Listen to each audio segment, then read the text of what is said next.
भाई टेरिडोफाइट्स पहली वाली जो क्लासेस थी हमारी, जैसे ब्रायोफाइटा पढ़ा, इनकी पढ़ा, उनसे कैसे अलग है?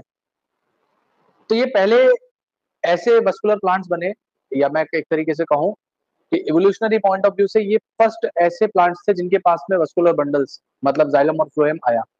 इससे पहले ब्रायोफाइट के पास में कोई भी वस्कुलर बंडल या वस्कुलर टिश्यूज नहीं हुआ करते थे। तो टेरिडोफाइट में यहीं से शुरुआत कर रहे हैं कि evolutionary they are first plants to have vascular bundles or vascular tissues।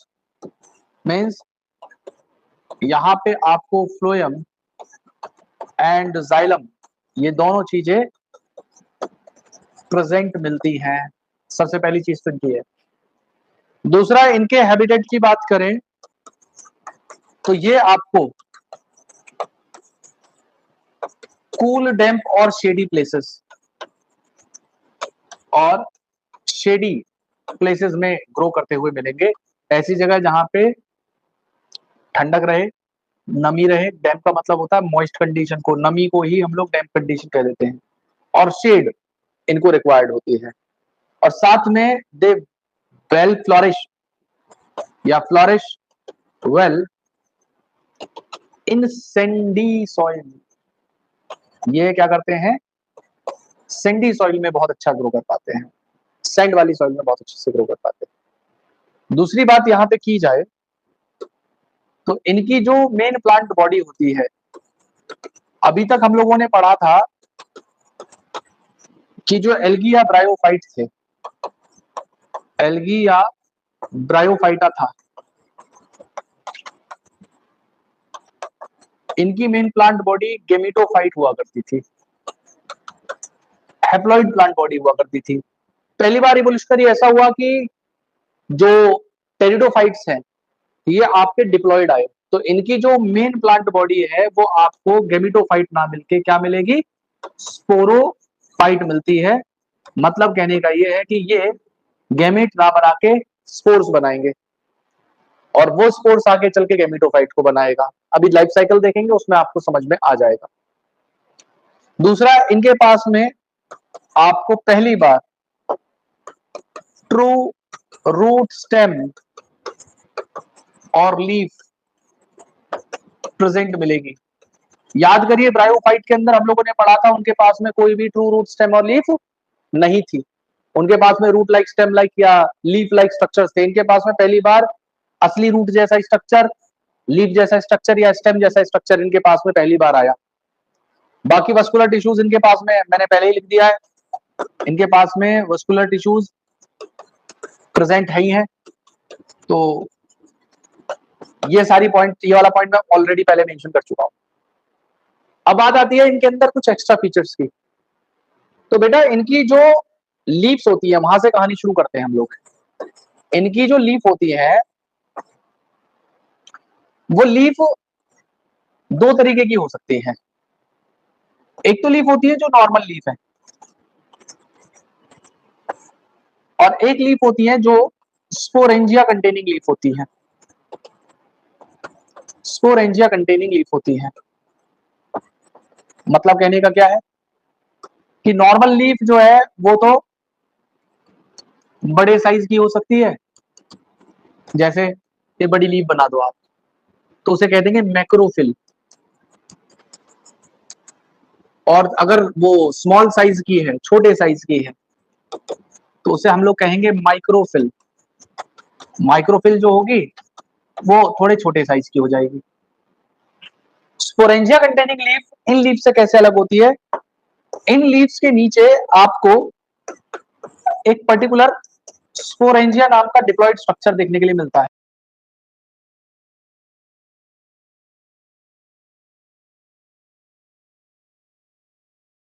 Contain करके चलता है, स्पोर मदर सेल को कंटेन करके चलता है। और ये स्पोर मदर सेल बेसिकली क्या करती हैं? ये कंटेन करके चलती हैं, या स्पोर मदर सेल कंटेन करके चलती हैं inside this sporangia, and they will undergo meiosis, ये क्या कर सकती है, मियोसिस कर सकती है और हैप्लॉइड स्पोर्स को बना सकती है। तो मैंने बताया कि इनके पास में स्पोरेंजिया कंटेनिंग जो लीफ थी, उस लीफ को हम लोग कहते हैं स्पोरोफिल।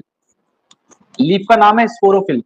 नॉर्मल लीफ थी वो दो तरीके की थी, या तो बड़े साइज की थी वो मैक्रोफिल, छोटे साइज की थी माइक्रोफिल। स्पोरेंजिया कंटेनिंग थी स्पोरोफिल। स्पोरोफिल की खास बात क्या थी कि स्पोरोफिल के पास में स्पोरेंजिया था, स्पोरेंजिया के अंदर स्पोर मदर सेल्स थी, जिन मदर सेल्स ने मियोसिस किया और मियोसिस करने के बाद हैप्लॉइड स्पोर्स की फॉर्मेशन करवा दी। मेरी बात क्लियर है? बहुत आसान है, लेकिन कहानी यूं ही खत्म नहीं होगी, अभी इनके एग्जांपल्स भी पढ़ने हैं। ये आपको देखने के लिए मिलता है, एक प्लांट होता है जिसे हम लोग कहते हैं शेलाजिनेला। ये किसी लड़की का नाम नहीं, ये एक पौधे का नाम है। क्या नाम है इसका? शेलाजिनेला। इसके अंदर एग्जाम्पल है दो, एक फंस और दूसरा इक्विसीटम।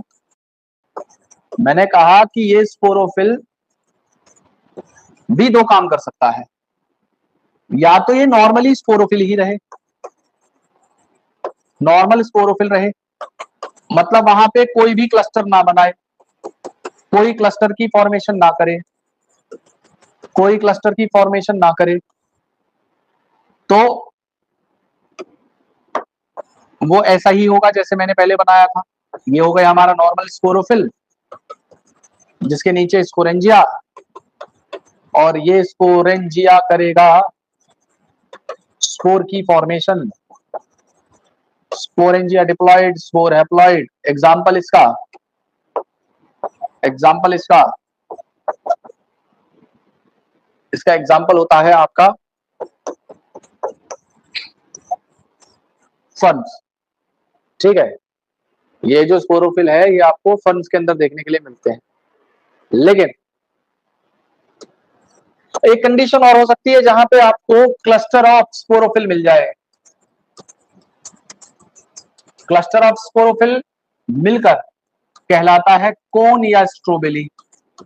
कोन या स्ट्रोबिली मतलब कहने का ये है कि ये इस तरीके से लीव्स लगती चली जाए और यहाँ पे आपको ये स्पोरेंजिया इनके अंदर लगे हुए मिल जाए। तो ये जो स्ट्रक्चर बना है यहाँ पे, ये कोन या स्ट्रोबिली कहलाएगा। क्लियर है मेरी बात आपको? तो स्पोरोफिल या तो स्पोरोफिल के रूप में हो सकती है या वो क्लस्टर बना सकती है, उसे हम लोग कोन या स्ट्रोबिली कहते हैं। एग्जाम्पल है इसका, इसका एग्जाम्पल है एक तो शेलाजिनेला और दूसरा इक्विसीटम। अब आप कहोगे कि सर वो तो आपने पहले भी लिखे थे, तो इसका मतलब क्या है कि शेलाजिनेला के पास में स्पोरोफिल मतलब कोन भी होंगे और ना जो है स्मॉल लीफ माइक्रोफिल भी होगी। मतलब कहने का ये तो रही बात स्पोरोफिल की। अब क्या होता है, टेरिडोफाइट्स दो तरीके के होते हैं। मैंने बताया स्पोरेंजिया स्पोर बनाती है, तो स्पोर के बेसिस पे हम लोग टेरिडोफाइट्स को दो कैटेगरी में बांटते हैं। एक होते हैं जिन्हें कहा जाता है होमोस्पोरस टेरिडोफाइट। क्या कहलाते हैं? Homosporous pteridophyte. और एक होते हैं जिन्हें कहा जाता है हेट्रोस्पोरस टेरिडोफाइट्स। दोनों में अंतर बस इतना है, नाम से पता चल रहा है, होमोस्पोरस एक ही टाइप की स्पोर बनाएगा, हेट्रोस्पोरस दो टाइप की स्पोर बनाएगा। मतलब कहने का ये है कि ज्यादातर जो टेरिडोफाइट्स हैं, मोस्ट ऑफ द टेरिडोफाइट्स होते हैं होमोस्पोरस। मतलब कहने का ये है कि अगर ये सपोज करो कौन है इनका, ठीक है, ये कौन है इनका, तो इस कोन में ये क्या करेंगे, जो स्पोरेंजिया है ये स्पोरेंजिया करेगी मियोसिस, और मियोसिस करने के बाद में बना देगी बहुत सारी हैप्लॉइड स्पोर्स। ये बनाएगी बहुत सारी हैप्लॉइड स्पोर, और ये सारी की सारी सिमिलर साइज की होती हैं, इसलिए कहते हैं होमोस्पोरस, एक ही टाइप की स्पोर्स। और दो प्लांट, इसके ऊपर नीट में क्वेश्चन बना हुआ है जो मैं बताने वाला हूं, उसमें नीट PYQ आ रखा है हेट्रोस्पोरी के ऊपर। तो शेलाजिनेला हेट्रोस्पोरस है और सेल्विनिया हेट्रोस्पोरस है। तो आपको याद रखना होगा ये तो शेलाजिनेला बार बार आ ही रहा है, एक बार माइक्रोफिल्म में आ गया, एक बार कोन में आ गया, एक बार हेटेरोस्पोरस में आ गया। तो 3 कंडीशन इसमें आपको मिल रही है। यहाँ पे आपको क्या देखने के लिए मिलेगा कि ये कोन है, ये कोन है,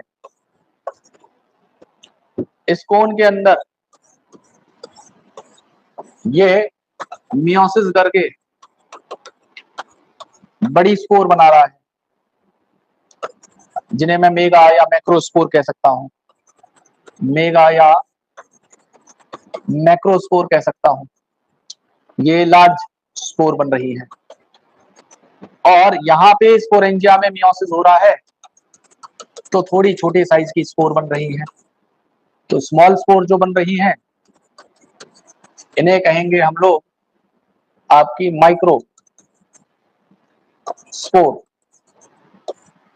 तो ऐसे जो प्लांट्स है वो हमारे हेटेरोस्पोरस टेरिडोफाइट्स कहलाते हैं। आई होप आपको यहाँ तक क्लियर हो गया। तो जल्दी से इस सारे पार्ट को लिखें, फिर हम लोग एक एक करके इनकी लाइफ साइकिल को शुरू करेंगे। कुछ पॉइंट्स हैं उन्हें लिखवाऊंगा, पहले इतना पार्ट लिख लें फिर आगे का पार्ट लिखेंगे। किसी को डाउट, कंफ्यूजन, कोई परेशानी तो पूछ सकता है। तो इसकी लाइफ साइकिल शुरू करते हैं कैसे। हम लोग एक फर्न बना रहे हैं, फर्न बना रहे हैं, या मैं लिख दे रहा हूं कि ज्यादातर टेरिडोफाइट में, मोस्ट ऑफ द टेरिडोफाइट में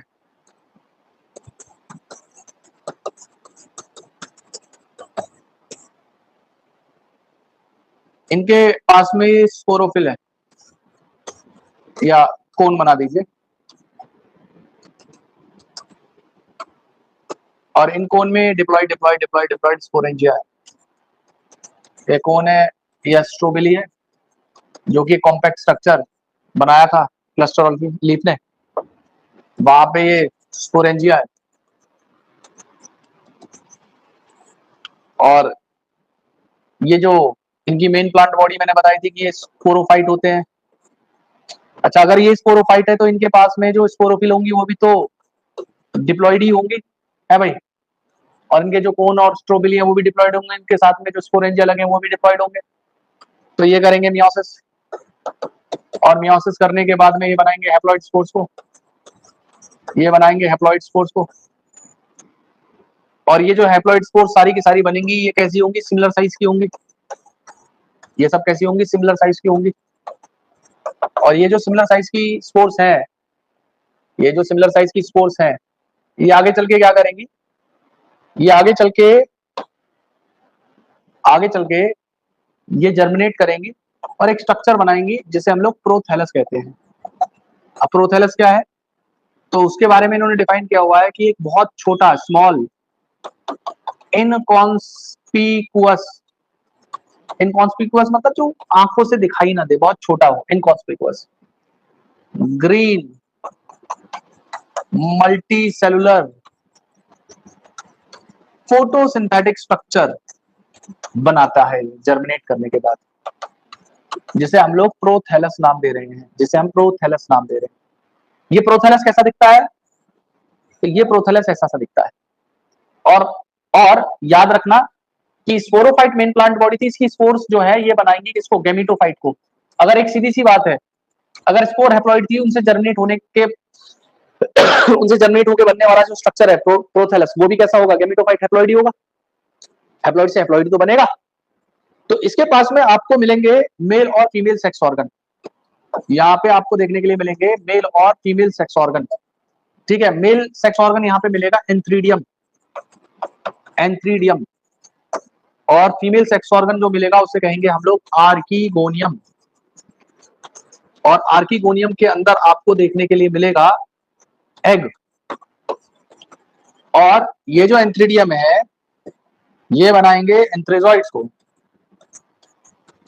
एंथ्रेजॉइड्स को। लेकिन यहाँ पे जो एंथ्रेजॉइड बनेंगे ये माइटोसिस होके बनेंगे। कैसे बनेंगे, माइटोसिस होके। और ये पानी की मदद से, वाटर की मदद से ट्रांसपोर्ट होंगे कहाँ पे, near the mouth of archegonium. कहाँ पे ट्रांसपोर्ट करे जाएंगे, आर्कीगोनियम के माउथ में। और ये एंथ्रेजॉइड आके इस एग के साथ में फ्यूज कर जाएंगे और यहाँ पे आगे चल के क्या होगा, एक जाइगोट की फॉर्मेशन हो जाएगी। यहाँ पे आगे चल के इस प्रोथैलस में जाइगोट की फॉर्मेशन हो जाएगी। ये जाइगोट कैसा होगा? अब एक बार बताओ, इसने माइटोसिस करके एंथ्रेजॉइड बनाया, हैप्लॉइड, एग जो फ्यूज हुआ ये भी हैप्लॉइड, हैप्लॉइड हैप्लॉइड फ्यूज करेगा तो जाइगोट क्या हो जाएगा? डिप्लॉइड। और ये जाइगोट आगे चल के क्या करेगा? ये फिर से जर्मिनेट करेगा और डिप्लॉइड से डिप्लॉइड स्ट्रक्चर बन जाएगा। लेकिन यहाँ पे आपने एक चीज नोटिस करी, जो स्पोरोफाइट था और गैमेटोफाइट था, ये दोनों के दोनों फ्री लिविंग है। ये दोनों के दोनों क्या है? फ्री लिविंग है, फ्री लिविंग है। तो फर्स्ट टाइम इवोल्यूशन में ऐसा हुआ कि जो गैमेटोफाइट है और स्पोरोफाइट है, ये दोनों के दोनों क्या हुए? फ्री लिविंग आए। नहीं तो अभी तक हम लोगों ने क्या देखा था? Sporophyte was dependent upon gametophyte. कल तक हमने यही पढ़ा है इसमें ब्रायोफाइट्स के अंदर। यहाँ पे पहली बार हम लोग ऐसा पढ़ रहे हैं कि गैमेटोफाइट और स्पोरोफाइट दोनों के दोनों क्या है? अलग अलग हुए, इंडिपेंडेंट हो चुके हैं। दोनों फ्री लिविंग है या क्या कह सकते हो इसे? इंडिपेंडेंट है। और आपको एक चीज और याद रखनी पड़ेगी, ये जो गैमेटोफाइट होता है ये शॉर्ट लिव्ड स्ट्रक्चर है। शॉर्ट लिव्ड का मतलब ये बनता है किससे? बनता है स्पोर से बनता है। बनता है, गैमेट्स बनाता है, गैमेट्स का फर्टिलाइजेशन करता है और खत्म हो जाता है, ज्यादा लंबे समय के लिए नहीं रहता। लेकिन ये जो स्पोरोफाइट है ये लॉन्ग लिव्ड है। ये क्या है? लॉन्ग लिव्ड है। मतलब कहने का क्या हो गया कि ज्यादातर लाइफ स्पेन में वो स्पोरोफाइट स्टेज पे रहेगा, बहुत कम समय के लिए वो क्या करेगा? गैमेटोफाइट की फॉर्मेशन कराएगा। I hope you are getting it. दूसरी बात जो आपको यहां पे समझनी है वो ये है कि मैंने बताया ये जो स्पोरोफाइट था और साथ में ये गैमेटोफाइट था। स्पोरोफाइट डिप्लॉइड स्ट्रक्चर था, गैमेटोफाइट हैप्लॉइड स्ट्रक्चर था। ये लॉन्ग लिव था, लंबे समय तक रहा। ये शॉर्ट लिव था, कम समय के लिए रहा। ये आपका फ्री लिविंग या इंडिपेंडेंट था, ये भी फ्री लिविंग था या इंडिपेंडेंट था। ये भी आपका ग्रीन था, फोटोसिंथेटिक था।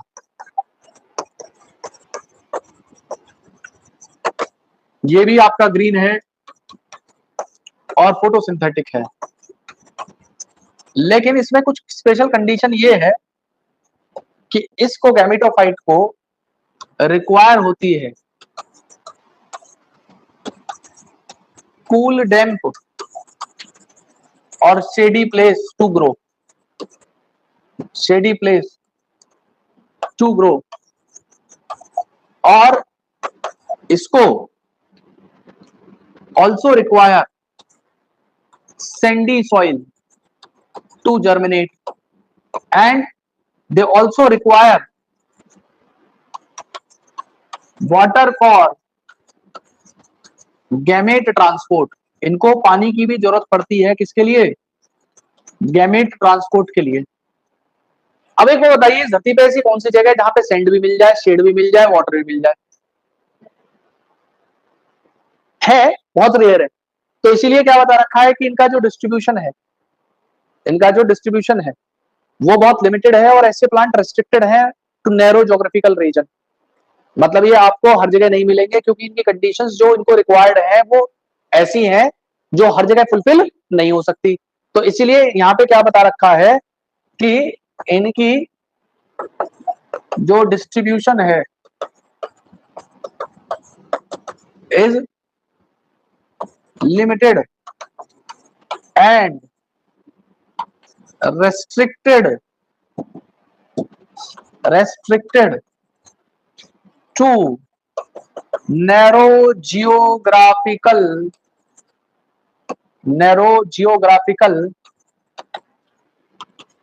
conditions।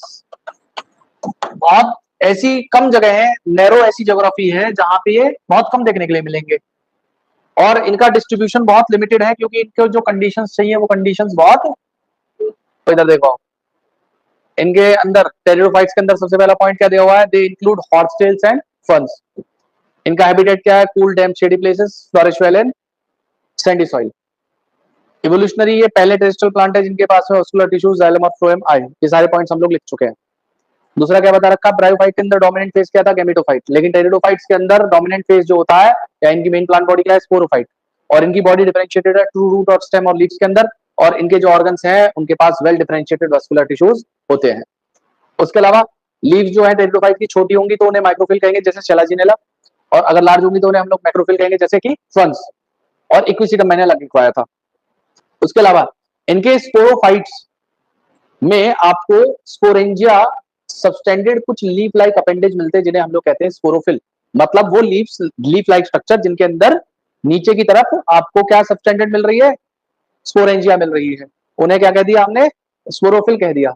कुछ केसेस में स्पोरोफिल एक कॉम्पैक्ट स्ट्रक्चर बनाती है जिसे हम लोग स्ट्रोबिलिया कोन कहते हैं। देखो ये स्ट्रोबिलिया कोन्स है, ये लीफ से किससे बनी है, स्पोरोफिल्स का एक कॉम्पैक्ट स्ट्रक्चर स्ट्रोबिली या कोन बना रहा है। एग्जांपल है इसका शेलाजिनेला और इक्विसीटम। उसके अलावा स्पोरेंजिया स्पोर्स को बनाएगी कैसे, मियोसिस करके, क्योंकि उसके पास में क्या है, स्पोर मदर सेल, और ये स्पोर जर्मिनेट कर जाएंगी और एक इनकॉन्स्पिकुअस छोटा small multicellular free living mostly photosynthetic thalloid gametophyte बनाती है जिसे कहते हैं प्रोथैलस। कैसा दिखता है प्रोथैलस, ऐसा सा दिखता है प्रोथैलस, बहुत छोटा सा स्ट्रक्चर बनाते हैं, और ये किससे बना, स्पोर से जर्मिनेट होकर बना। अब क्या बता रखा है, प्रोथैलस को कैसी कंडीशन रिक्वायर्ड होती है, कूल डैम्प और शेडी प्लेस, क्या करने के लिए, ग्रो करने के लिए, और इनको वाटर चाहिए किस चीज के लिए, फर्टिलाइजेशन के लिए। तो इनका जो स्प्रेड है, टेरिडोफाइट का जो स्प्रेड है ये काफी ज्यादा लिमिटेड है और रेस्ट्रिक्टेड है, ये किसमें, नैरो ज्योग्राफिकल रीजन में, हर जगह आपको नहीं मिलेंगे, ये रेस्ट्रिक्टेड है क्योंकि ऐसी रिक्वायरमेंट इनकी है। दूसरा, इनके जो गैमेटोफाइट है प्रोथैलस, उसके ऊपर मेल और फीमेल सेक्स ऑर्गन प्रेजेंट होते हैं जिन्हें हम लोग मेल के लिए एंथ्रीडिया और फीमेल के लिए आर्किगोनिया कह देते हैं। अब वाटर क्या करता है, एंथ्रेजॉइड्स को, मेल गैमेट को एंथ्रीडिया से माउथ ऑफ आर्किगोनिया के पास ट्रांसफर कर देता है, और वहां पे एंथ्रेजॉइड फ्यूज कर जाते हैं के साथ में और वो फॉर्म कर लेते हैं किसको, जाइगोट को, और जाइगोट डेवलप हो जाता है वेल डिफरेंशिएटेड स्पोरोफाइट के अंदर। आई होप आपको यहां तक की बात क्लियर हुई हो। दूसरा यहाँ पे बता रखा है, most of the pteridophyte similar type of spore बनाते हैं, उन्हें हम लोग क्या कहते हैं, होमोस्पोरस प्लांट या होमोस्पोरस टेरिडोफाइट, और कुछ हैं जो दो तरीके की मेगा और मैक्रोस्पोर या माइक्रोस्पोर बनाते हैं, उन्हें हम लोग हेटेरोस्पोरस कहेंगे। एग्जांपल था शेल्विनिया और शेलाजिनेला। तो कुछ पॉइंट्स हैं जो आपको उस साइकिल के साथ में लिखने थे, उन पॉइंट्स को मैं बता देता हूं आपको क्या लिखना है। देखो ये सब तो लिखने की जरूरत नहीं है, ये सब तो हम लोग लिख चुके हैं। ये पॉइंट लिख लीजिए, जो मैं बोल रहा हूँ वो पॉइंट आप मेंशन कर लीजिएगा अलग से। हेटेरोस्पोरस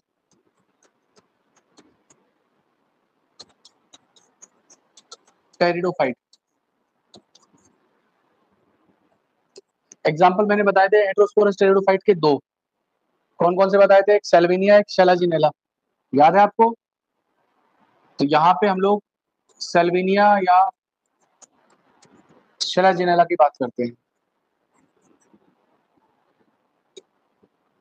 शेलाजिनेला की बात करते हैं। तो इनके अंदर हम लोग पहले कोन बना देते हैं, और उन कोन्स के अंदर हम स्पोरेंजिया बनाएंगे, ये मैंने स्पोरेंजियास बना दिया, और इन स्पोरेंजियास से मैंने मियोसिस करवाया, और मियोसिस कराने के बाद में ऊपर वाले से छोटी स्पोर बनी या माइक्रोस्पोर बनी, माइक्रोस्पोर बनी, और निचले वाले जो स्पोरेंजिया थे उससे थोड़ी बड़ी स्पोर बनी जिन्हें हमने मेगा स्पोर कहा। तो बेसिकली क्या होगा, जो माइक्रोस्पोर होती है ये माइक्रोस्पोर आगे चल के मेल प्रोथैलस को बनाएंगी। ये जो माइक्रोस्पोर्स है ये बेसिकली एक डिप्लॉयड स्ट्रक्चर है। तो जो माइक्रोस्पोर या मेगा स्पोर ये बनी होंगी ये आपकी बेसिकली हैप्लॉइड स्ट्रक्चर बनी होगी। तो यहाँ पे जो मेल प्रोथैलस है या मेल गैमेटोफाइट जिसे मैं कह रहा हूं, वो एक हैप्लॉइड स्ट्रक्चर होगा, वो बेसिकली एक हैप्लॉइड स्ट्रक्चर होगा। तो कहने का मतलब ये है कि यहाँ पे ये मेल प्रोथैलस मैंने बनाया, इसके ऊपर आपको मेल सेक्स ऑर्गन मिलेगा जिसे हम लोग एंथ्रीडियम कहेंगे, एंथ्रीडियम कहेंगे। और ये जो मेगा स्पोर है ये बाहर नहीं निकलती है, जो लार्ज स्पोर है it got retain inside, large spore जो होती है यहाँ पे ये रिटेन रह जाएगी इनसाइड स्पोरेंजिया, स्पोरेंजिया के अंदर ये रिटेन रह जाएगी। मतलब कहने का ये है कि ये स्पोरोफाइट है, ये स्पोरेंजिया है, और जो मेगा स्पोर थी वो इसी के अंदर रह जाएगी, ये बाहर नहीं निकलती। और ये मेगा स्पोर आगे चल के इसी के अंदर फीमेल गैमेटोफाइट की फॉर्मेशन कर देगी। तो यहाँ पे अब आपको क्या देखने के लिए मिलेगा कि मेगा स्पोर से अंदर ही फीमेल गैमेटोफाइट बन जाएगा। और फीमेल गैमेटोफाइट बनेगा तो ऑब्वियस सी बात है, जैसे मेल सेक्स ऑर्गन बना, यहाँ पे फीमेल सेक्स ऑर्गन भी होगा जिसे आप आर्किगोनियम कह सकते हो। अब बेसिकली आगे क्या होगा, ये फर्स्ट टाइम ऐसा हुआ इवोल्यूशन में जब फीमेल गैमेटोफाइट या गैमेटोफाइट स्पोरोफाइट की बॉडी के ऊपर या पेरेंट स्पोरोफाइट के ऊपर डिपेंडेंट था। तो यहाँ पे मैं लिख दे रहा हूं कि फर्स्ट टाइम इन एवोल्यूशन जहां पे gametophyte is dependent upon parent sporophyte. देखो हम लोगों ने जब ब्रायोफाइट पढ़े थे तो ब्रायोफाइट के अंदर आपने देखा था कि स्पोरोफाइट गैमेटोफाइट के ऊपर डिपेंडेंट था। जब हम लोगों ने होमोस्पोरस टेरिडोफाइट्स को पढ़ा तो देखा कि दोनों फ्री लिविंग थे। अब हेटेरोस्पोरस टेरिडोफाइट में उल्टा काम हो जा रहा है जो ब्रायोफाइट में था। ब्रायोफाइट में गैमेटोफाइट के ऊपर स्पोरोफाइट डिपेंडेंट था, यहाँ पे स्पोरोफाइट की बॉडी के ऊपर डिपेंडेंट है कौन, गैमेटोफाइट। मेरी बात आपको क्लियर, इससे बहुत क्वेश्चन बनते हैं, बहुत क्वेश्चन बनते हैं। अब जिनको ये मतलब पता होगा वो तो इन क्वेश्चन को समझ पाएंगे, कर पाएंगे, जिनको इन बात का मतलब ही नहीं पता वो कोई क्वेश्चन नहीं कर पाएगा। तो अब क्या होगा, अब यहां एंथ्रीडियम से मेल गैमेट बनेगा, एंथ्रेजॉइड जिसे कहेंगे, और वो एंथ्रेजॉइड्स हैप्लॉइड होंगे और पानी की मदद से यहाँ पे ट्रांसफर कर दिए जाएंगे, वाटर की मदद से उन्हें ट्रांसफर किया जाएगा और वो माउथ ऑफ आर्किगोनियम तक पहुंचा दिए जाएंगे, माउथ ऑफ आर्किगोनियम तक पहुंचा दिए जाएंगे। और यहाँ पे एक हैप्लॉइड एग होगा जिसके साथ में आके एंथ्रेजॉइड फ्यूज कर जाएंगे और आगे चलकर ये इसी तरीके से रहेगा। मतलब फर्टिलाइज जो जाइगोट है वो स्पोरेंजिया के अंदर रह जाएगा, यहाँ पे जाइगोट जो कि डिप्लॉयड है वो यहाँ पे रह जाएगा। और इसी चीज को एक बहुत इंपॉर्टेंट स्टेप माना गया एवोल्यूशन के अंदर, यही जाइगोट आगे चल के डेवलप करके स्पोरोफाइट बनाएगा। तो ये जो स्टेप्स हुए ना यहाँ पे, एक तो लार्ज स्पोर का स्पोरेंजिया में रिटेन होना, फिर फीमेल गैमेटोफाइट का डिपेंडेंट होना, जाइगोट का स्पोरेंजिया के अंदर बनना, these are considered as very important step in evolution. और इसके ऊपर नीट में 3 से 4 बार सवाल बना हुआ है प्रिकर्सर ऑफ सीड हैबिट करके। मैं क्या कह रहा हूं, मैं ये कह रहा हूं कि हमने देखा कि जो मेगा स्पोर थी वो रिटेन हुई, मेगा स्पोर जो थी वो रिटेन हुई इनसाइड स्पोरेंजिया। फिर उसने क्या करा, वहीं पे रिटेन होकर उसी मेगा स्पोर ने फीमेल गैमेटोफाइट को बनाया जो डिपेंडेंट हुई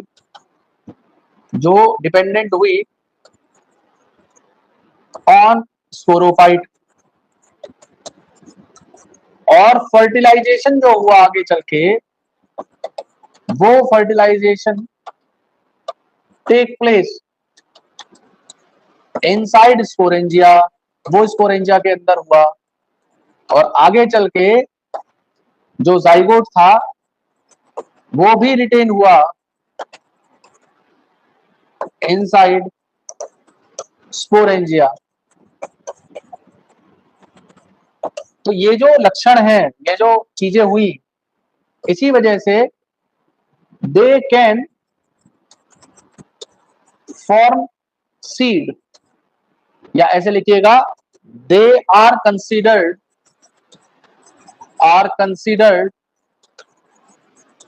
as precursor of seed habit. मतलब कहने का ये है कि इन्होंने सीड फॉर्मेशन, सीड हैबिट का मतलब है सीड फॉर्मेशन करना, सीड हैबिट का मतलब है सीड फॉर्मेशन करना। तो इन्होंने सीड फॉर्मेशन करने के लिए प्रिकर्सर्स तैयार करे, मतलब इन्होंने पहली बार कुछ ऐसे साइन शो किए कि सीड बन सकता है, बट ये सीड बना नहीं पाए। क्यों नहीं बना पाए वो भी मैं आपको बताऊंगा।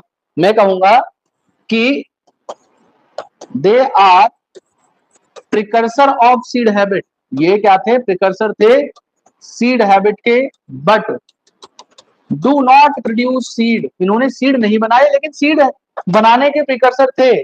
और ये जो चीज यहां पे हुई, ये इवोल्यूशनरी इवोल्यूशनरी ये बहुत ही इंपॉर्टेंट स्टेप था, बहुत ही इंपॉर्टेंट स्टेप था। क्यों? क्योंकि आगे चल के इनसे अगले वाले जो प्लांट्स थे जैसे जिम्नोस्पर्म्स, उन्होंने सीड बनाए, और वो तभी बना पाए क्योंकि इन्होंने उस चीज की शुरुआत करने की कोशिश की। अच्छा, अब सीड हैबिट बनाने या सीड फॉर्मेशन करने के लिए क्या क्राइटेरिया होते हैं प्लांट्स के, हम उनकी बात करेंगे। मैं अगला जो टॉपिक बता रहा हूं उस टॉपिक का नाम है seed habit. Seed habit, seed habit का मतलब अभी थोड़ी देर पहले मैंने बताया क्या, सीड फॉर्मेशन, सीड फॉर्मेशन। और ये कौन कर पाते हैं, केवल दो ही ग्रुप है, एक जिम्नोस्पर्म और एक एंजियोस्पर्म, जो सीड बना सकते हैं वो दो ही ग्रुप हैं केवल, एक एंजियो और दूसरे जिम्नोस्पर्म्स। तो बात यहां पे ये है कि there are basically 4 criteria which are fulfilled by plant for seed formation या seed habit। अगर उन्हें सीड बनाने हैं तो 4 क्राइटेरिया उस प्लांट को फुलफिल करने होंगे तो ही वो सीड बना पाएगा, नहीं तो सीड नहीं बना सकता। पहला क्राइटेरिया, यहां पे प्लांट को हेट्रोस्पोरस होना चाहिए। क्या होना चाहिए? हेट्रोस्पोरस होना चाहिए। कहने का मतलब ये है कि वो 2 टाइप की स्पोर्स बनाए, की स्पोर्स बनाए, और जो लार्ज स्पोर है, वो जो लार्ज स्पोर है वो हमेशा फीमेल गैमेटोफाइट को बनाए। पहला क्राइटेरिया तो ये रहा। दूसरा क्राइटेरिया कि female gametophyte should be dependent upon parent sporophyte. Female gametophyte को पेरेंट स्पोरोफाइट की बॉडी के ऊपर डिपेंडेंट या रिटेन होना पड़ेगा। Should retain on parent sporophyte, parent sporophyte. उसके अलावा तीसरा क्राइटेरिया, जो स्पोरेंजिया है it should be covered by integument. मतलब कहने का क्या है, इस बात को आप ऐसे समझिए कि अगर मैं जिम्नोस्पर्म की बात करूं, ध्यान से सुनना, अगर मैं जिम्नोस्पर्म की बात करूं तो जिम्नोस्पर्म के पास में ओव्यूल होता है जिसे मेगास्पोरेंजिया भी कहा जाता है। इस ओव्यूल के बाहर वाली जो लेयर होती है इसे हम लोग इंटीग्यूमेंट कहते हैं। तो जब आगे चल के सीड की फॉर्मेशन होती है तो ये इंटीग्यूमेंट आगे चल के सीड कोट बना पाते हैं। तो अगर इंटीग्यूमेंट होगा तो सीड कोट बनेगा। सीड कोट का काम ही है सीड को एक प्रॉपर शेप देना। अगर सपोज करो इनके पास में स्पोरेंजिया के चारों तरफ हमने कोई इस स्पोरेंजिया के चारों तरफ हमने कोई इंटीग्यूमेंट लेयर पढ़ी नहीं पढ़ी, तो अगर आगे चल के सीड बनाना भी चाहता, मतलब इसके अंदर ये जो जाइगोट अंदर रहता, जहां फर्टिलाइजेशन हो जाता, जाइगोट बन जाता, तो उस जाइगोट को प्रोटेक्ट करने के लिए या उस सीड को प्रोटेक्ट करने के लिए बाहर से कोई भी सीड कोट नहीं है। तो इन्होंने इस क्राइटेरिया को फुलफिल नहीं किया। उसके अलावा लास्ट क्राइटेरिया, वहां पे जो जाइगोट है वो एम्ब्रियो बनाए और वो एम्ब्रियो एक वेरिएबल पीरियड के लिए डोरमेंसी शो करे, या एक तरीके से कहो स्टेट ऑफ इनएक्टिविटी शो करे। इस बात का मतलब क्या है? इस बात का मतलब ये है कि आपने सीड्स देखे होंगे, seeds are the basis of agriculture. आपने लास्ट सीजन में जो क्रॉप उगाई उससे सीड जो हार्वेस्ट करे उसी सीड को आप यूज करते हो ना, थ्रू आउट ईयर उसको स्टोर करके रखते हो, फिर अगले साल जब उस क्रॉप को लगाना होता है उसी सीड को आप लगाते हो तो नई क्रॉप आती है। तो इसका मतलब क्या है कि उस सीड के अंदर जो एम्ब्रियो है वो एम्ब्रियो अभी इनएक्टिव स्टेज पे बैठा हुआ है। वो ऐसा तो नहीं होता ना कि आपने उस सीड को स्टोर करके रखा, वो जर्मिनेट कर गया अपने आप, नहीं करता ना। क्यों नहीं करता? क्योंकि वो फेवरेबल कंडीशन का इंतजार करता है। और यहां पे हमने क्या देखा, इसने जब इसकी लाइफ साइकिल बना रहे थे तो जाइगोट ने इंतजार नहीं करा, वो सीधा जर्मिनेट करके पेरेंट स्पोरोफाइट को इसने बना दिया। इसने सीधा क्या करा, पेरेंट स्पोरोफाइट को बना दिया। इसने डोरमेंसी शो नहीं की, इसने स्टेट ऑफ इनएक्टिविटी को शो नहीं किया। मतलब कहने का ये है कि इन 4 क्राइटेरिया में से 1 और 2 क्राइटेरिया तो हेट्रोस्पोरस टेरिडोफाइट फुलफिल कर पाए और ये 2 क्राइटेरिया फुलफिल नहीं कर पाए, क्योंकि यहां पे इंटीग्यूमेंट सीड कोट बनाते, उनके पास इंटीग्यूमेंट था ही नहीं, तो सीड कोट की फॉर्मेशन भी इनके अंदर नहीं हुई। और तीसरा, इनके अंदर जो एम्ब्रियो था, जो जाइगोट था, उसने डोरमेंसी या स्टेट ऑफ इनएक्टिविटी को भी शो नहीं किया। अगर वो शो करता तो हाँ, थोड़े टाइम तक वो रिटेन रह पाता, कई सालों तक, या मैं कह रहा हूं 4 महीने, 5 महीने, 6 महीने, 7 महीने तक ये रिटेन रहता, डायरेक्ट जर्मिनेट ना करता। उसने क्या किया, सीधा जर्मिनेट किया और प्लांट को बना दिया। तो इसका मतलब उसने डोरमेंसी को शो नहीं किया, तो उसे करनी चाहिए थी। तो ये 4 क्राइटेरिया थे। इसमें से out of 4 criteria, 2 criteria are fulfilled by pteridophytes. मैं लिख दे रहा हूं, out of 4 criteria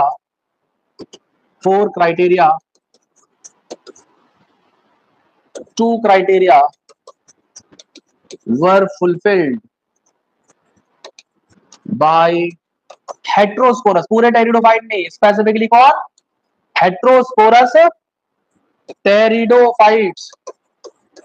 That's why they are considered as precursor of seed habit। ये प्रिकर्सर माने जाते हैं किस चीज के, सीड हैबिट के। अब आती है अगली बात, इनका क्लासिफिकेशन कैसे किया गया है। तो इनका क्लासिफिकेशन जो टेरिडोफाइट्स का किया है, वो 4 इनको अलग अलग क्लासेस में बांटा है। इनकी 4 क्लासेस हैं। उन चारों क्लासेस का जो सफिक्स यूज किया जाता है वो यूज किया जाता है ऑप्सिडा। ऑप्सिडा मतलब कहने का क्या है कि सबसे पहली क्लास है यहाँ पे जिसे कहा जाता है टेरोप्सिडा। और ये सारे एग्जांपल्स याद होने चाहिए।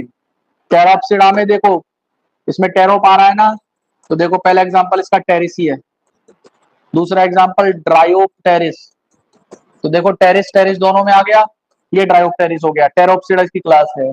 उसके अलावा ये थोड़ा अलग एग्जांपल है, जिसे कहते हैं एडेंटम। एक है ओफायोग्लॉसम, एक है अजोला, ये वाटर फर्न है, एक है सेल्विनिया। ये सब के सब टेरोप्सिडा के एग्जांपल्स हैं। दूसरी क्लास है लाइकोप्सिडा, दूसरी क्लास है लाइकोप्सिडा। लाइकोप्सिडा में केवल 2 एग्जांपल पढ़ने, देखो लाइकोप आ रहा है ना टर्म, तो लाइकोपोडियम ऐसे याद होगा, लाइकोपोडियम, लाइकोप्सिडा। दूसरा एग्जांपल थोड़ा अलग है, शेलाजिनेला, ये इसमें आएगा। तीसरा है स्फेनोप्सिडा, तीसरी क्लास है स्फेनोप्सिडा। स्फेनोप्सिडा का एग्जांपल एक ही है, इक्विसीटम, जिसे हम लोग कहते हैं हॉर्सटेल। क्या कहते हैं, हॉर्सटेल। और उसके अलावा एक है जिसे कहते हैं साइलोप्सिडा। साइलोप्सिडा, साइलोप्सिडा का एक ही एग्जांपल है साइलोटम।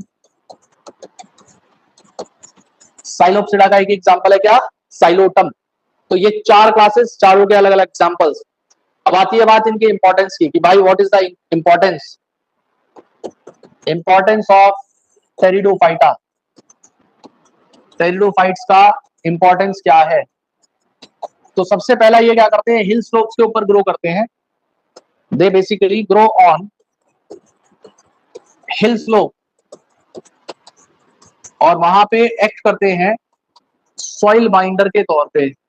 तो सॉइल बाइंड करके रखेंगे हिल स्लोप पे, तो ये क्या करते हैं, प्रिवेंट करेंगे सॉइल इरोजन को। प्रिवेंट करेंगे किस चीज को, सॉइल इरोजन को। सॉइल को अपनी रूट से होल्ड करके रखते हैं। उसके अलावा इनके अंदर ड्रायोप्टेरिस होता है। ड्रायोप्टेरिस से हम लोग एंटी हेलमिंथिक ड्रग बनाते हैं, इससे एंटी हेलमिंथ ड्रग बनाते हैं। हेलमिंथ कौन होते हैं, जैसे राउंड वॉर्म है, टेप वॉर्म है, वो हेलमिंथ, प्लेटी हेलमिंथीज में टेप वॉर्म आता है, एस्केल्मेंथीज में राउंड वॉर्म आते हैं, तो वो एक पैरासाइट्स हैं जो ह्यूमन बॉडी में रहते हैं, उन्हें खत्म करने के लिए ड्रायोप्टेरिस को यूज किया जाता है उनके लिए मेडिसिन बनाने में। उसके अलावा इनकी जो लीव्स होती हैं वो काफी डेलिकेट होती हैं एंड ग्रेसफुल होती हैं, तो इन्हें हम लोग यूज करते हैं डेकोरेशन करने के लिए। जैसे आपने देखा होगा शादी ब्याहों में पत्ते पत्ते चिपका देते हैं आसपास, बुके के पीछे देखा होगा कुछ लीव्स लगी होती है, वो इन्हीं की लीव्स होती है, फर्न्स की लीव्स होती है वो बेसिकली, क्योंकि वो काफी सुंदर होती है देखने में, तो उन्हें हम लोग डेकोरेशन के लिए यूज कर सकते हैं। मतलब इनका ऑर्नामेंटल यूज है। क्या यूज है? ऑर्नामेंटल यूज है, सजाने में यूज किया जा सकता है। उसके अलावा एक मार्सेलिया नाम का वाटर फर्न होता है, मार्सेलिया नाम का एक वाटर फर्न होता है। ये वाटर फर्न बेसिकली एक सोर्स होता है स्टार्च का। सोर्स है किस चीज का? स्टार्च का। तो बहुत सारे जो ट्राइबल कम्युनिटीज हैं वो उनके लिए फूड है फॉर ट्राइबल्स। मेरी बात क्लियर है आपको? पक्का क्लियर है? लिख डालो, megaspore and microspore germinate and give rise to female and male gametophytes separately. Female gametophyte are retained on parent sporophyte for variable period, and within female gametophyte zygote develop into young embryo, and this event is precursor for seed habit and it is considered as important step in evolution. बस ये एक छोटा सा 2 line है जो आपको add कर देनी है बस।